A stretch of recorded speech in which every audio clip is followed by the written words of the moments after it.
Hello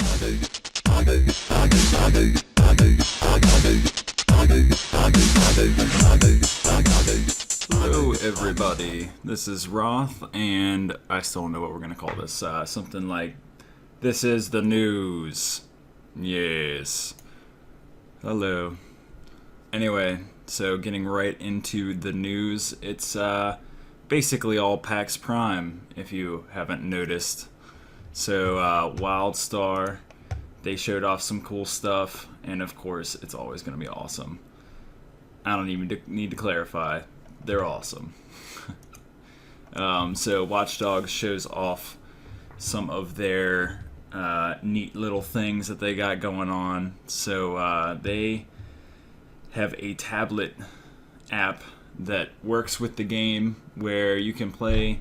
So the person on the console plays in freestyle or free roam, and whoever is using the tablet app can then throw stuff at you in the game, and as you, the console player, get more destruction happening, the person on the tablet gets more assets from the city to use against you, and that sounds like tons of fun. But I'm just wondering, why wouldn't they just make that part of the multiplayer where the people on the console get to use this? I don't know if it's just for the app on the iPad. I don't know. So I guess we'll find out. Something else kind of cool that I saw, and so did Cinzer from PAX, was this indie game. And it's basically like you explore this lifeless planet, and the story behind it sounds really cool. It doesn't even seem like the gameplay is going to be, that spectacular, but the story sounds worth it. Basically, you're this guy whose wife disappears, and so you decide to go on this mission to a place that takes 15 years to get there, going light speed. So he's never gonna get to return. It is a suicide mission, and I guess it turns out that you find that the Russians got there somehow, and I guess maybe that's who kidnapped your wife, and you're looking for her. I don't know. It looks like the trailer's really epic. I think I would like to play this game. It looks cool enough. So Double Fine did a panel at PAX Prime about transparency during the production of your games. So basically they're talking about Kickstarter and how they are able to explain to you what they're designing and everything that's going on.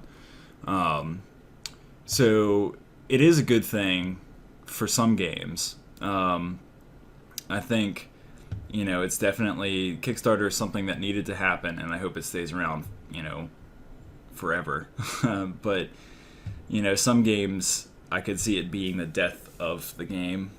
Being able to see what's happening all the way through the production of the game, it might piss off a lot of people, and you never know what might happen. But for the games that are successful on Kickstarter, I am happy for them, and I'm glad they have the service of Kickstarter. But basically, Double Fine talks about that.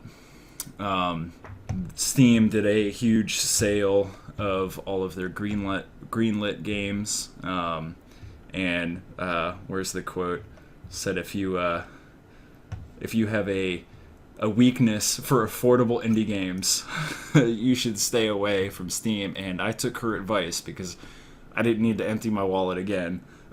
So I did not go trolling for all the cool games, but there was definitely a plethora of awesome games for cheap.